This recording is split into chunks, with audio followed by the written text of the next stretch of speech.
Todos los años, millones de personas mueren de hambre en este planeta. Y sin embargo, este planeta rico desborda riqueza. El orden del planeta es mortífero y absurdo. Hay que cambiar ese orden criminal del mundo. El humanismo o cualquier escrúpulo moral simplemente no son posibles en un mundo en el que reinan necesariamente, estructuralmente, la avidez, el deseo de poder y el cinismo más violento.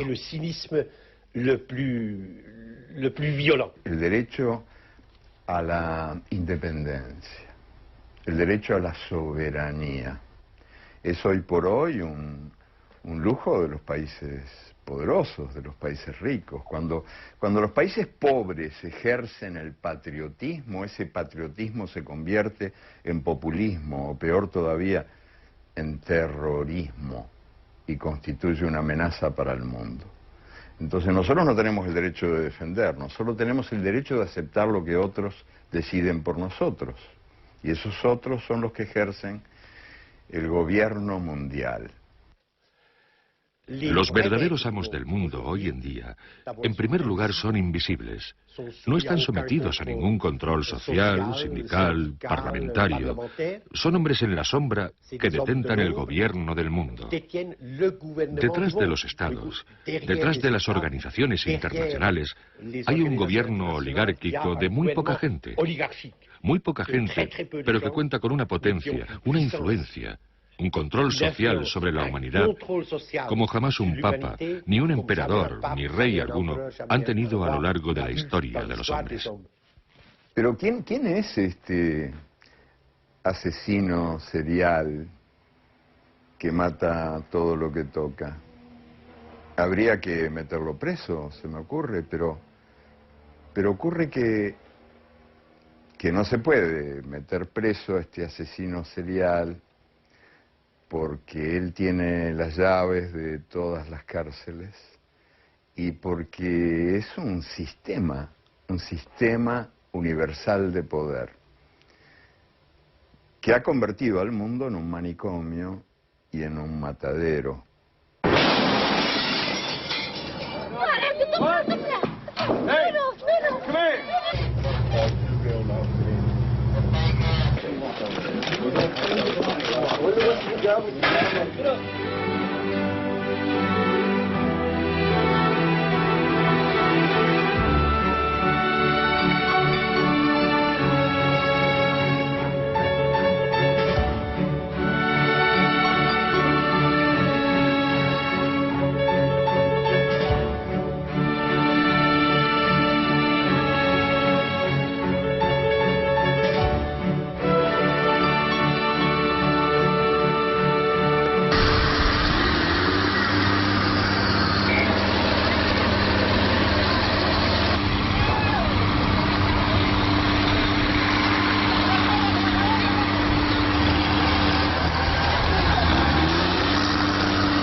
La miseria más extrema se hace visible en distintos escenarios del planeta, como este basurero del que se alimentan 500 familias desheredadas en Honduras. Son visiones obscenas y repetidas de un mundo que durante los últimos 20 años ha cambiado de forma vertiginosa. Al cabo de más de 4 décadas de Guerra Fría, el combate entre las utopías capitalista y comunista se saldó con el desmoronamiento del bloque socialista, y la confrontación político-militar entre el este y el oeste era reemplazada por una profunda división económica entre el norte y el sur. Desde la caída del muro de Berlín, las fronteras internacionales ya no separan a sistemas políticos o modelos sociales opuestos, sino a naciones enriquecidas y pueblos empobrecidos. El actual telón de acero está en las barreras que contienen a los inmigrantes como infranqueables puertas de un norte opulento gracias a la explotación del sur. Un nuevo orden mundial, tan rígido como el anterior, se ha establecido bajo el control de todopoderosos grupos multinacionales de capital. un sistema universal de poder con el credo del neoliberalismo como ideología que ha encontrado su principal enemigo en una devastadora violencia terrorista. Un modelo extremadamente injusto en el que desaparecen los viejos sueños políticos y cuyo análisis resulta urgente.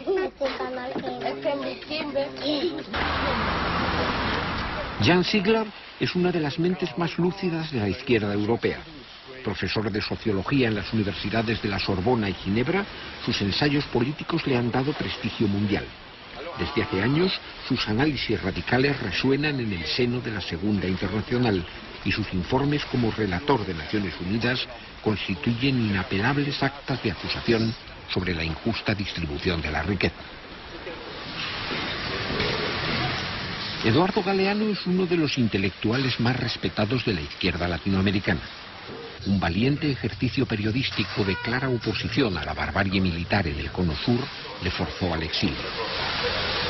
Su insobornable compromiso ético, que se manifiesta en toda su obra por medio de una exquisita ironía poética, ha cimentado el reconocimiento internacional de su figura literaria.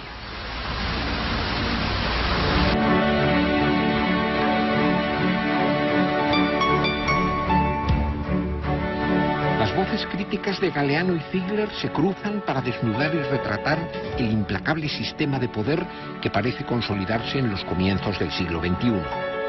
Y a sus juicios se suman los de otras personalidades, como el dirigente campesino colombiano Héctor Mondragón, los misioneros españoles en África José Collado y Ángelo Laran, el jurista norteamericano William Woodman, la exministra de Cultura de Malí, Aminata Traoré, el juez español Baltasar Garzón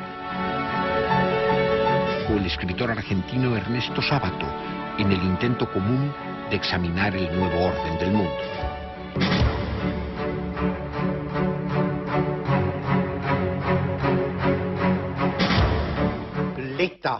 El Estado tal y como lo conocemos, el Estado nacional que surgió de la Revolución Francesa del siglo XVIII, de la unificación de los distintos países europeos, es un Estado territorial. Es territorial. Sus leyes dejan de tener efecto más allá de las fronteras, así como su policía y su justicia. Su gran poder de legislar está limitado por el territorio. Sin embargo, los amos del mundo, los amos del capital financiero mundializado, son totalmente independientes de cualquier forma de territorio. Porque en el proceso de creación del mercado globalizado, de unificación del mundo bajo la ley del máximo beneficio, uno de los tipos del capital se ha independizado. Es el capital financiero, el capital virtual, el capital líquido, el capital móvil que se hace visible y toma cuerpo en las bolsas, y que domina al capital comercial, al capital industrial, al capital social en todas sus formas. En la bolsa, cuando cierra Tokio, abren las de Frankfurt, Madrid, París y Londres. Y cuando las bolsas europeas cierran, toman el relevo las de Nueva York y de Chicago.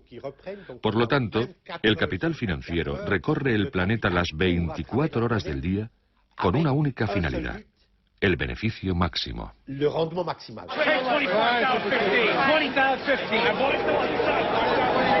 En Estados Unidos vemos que los mismos ejecutivos que son de las mesas de directores del grupo Citibank, que son la Chevron, que es la Monsanto, que pertenece a ese mismo grupo, que es la General Dynamics, que es la de Roosevelt, que es la Halliburton, que es la del vicepresidente Cheney, es decir, los mismos que han sido presidentes, gerentes o miembros de las mesas de directores son hoy el staff del gobierno de los Estados Unidos.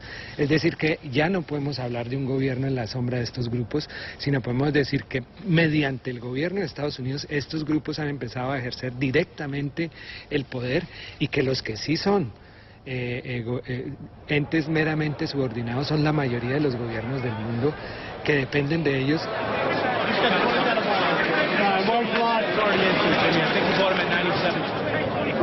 La globalización es una inmensa mentira.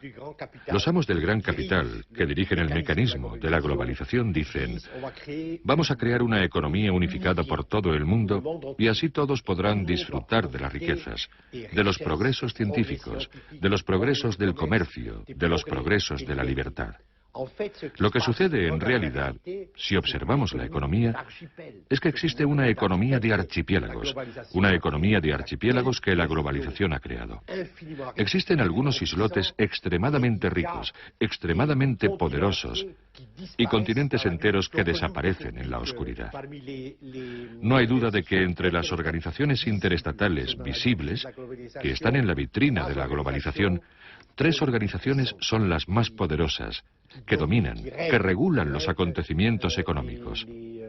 Son el Banco Mundial, el Fondo Monetario Internacional y la Organización Mundial del Comercio. Son bomberos pirómanos y son fundamentalmente organizaciones mercenarias de la oligarquía del capital financiero invisible mundial.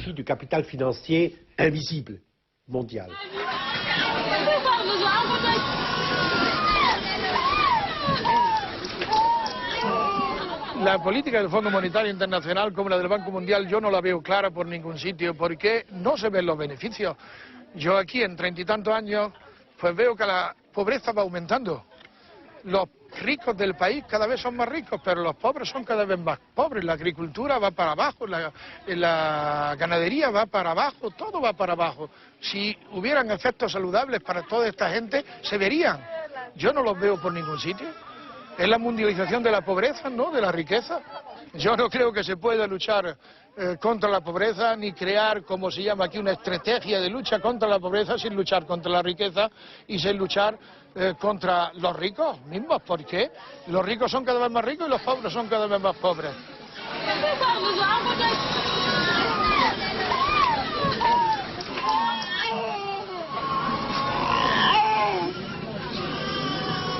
El Fondo Monetario lo manejan 5 países, y sobre todo uno, que es el que tiene derecho de veto, pero digamos 5. El Banco Mundial es un poquito más democrático, lo manejan 8 países. La Organización Mundial de Comercio, que es la que nos condena a cobrar cada vez menos y a pagar cada vez más, en sus estatutos establece el derecho de voto, pero nunca se votó, jamás.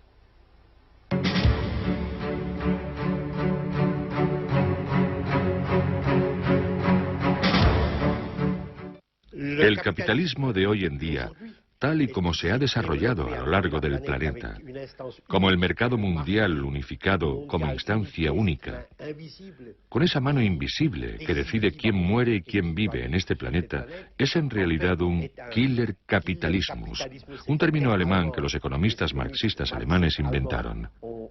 El capitalismo de la jungla que mata, que asesina. Podría utilizar multitud de ejemplos y escojo el hambre. Todos los días en este planeta, según la FAO, 100.000 personas mueren de hambre o a causa de sus consecuencias inmediatas. El año pasado, cada 5 segundos, un niño de menos de 10 años moría de hambre.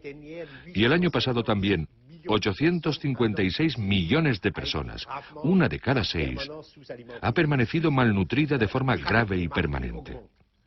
Las cifras indican que la pirámide de mártires aumenta, y todo esto sucede en un planeta que, según la FAO, podría alimentar en condiciones normales, con 2.700 calorías por día para un adulto normal, a 12.000 millones de seres humanos, y somos 6.000 millones, es decir, a casi el doble de la población actual. O sea que en esta matanza cotidiana del hambre no hay fatalidad alguna.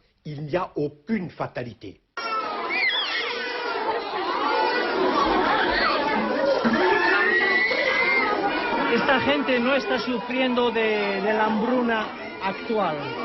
Están en una situación de hambruna crónica. Cuando estos niños llegan a esta situación ya ni comen. Esto clama al cielo.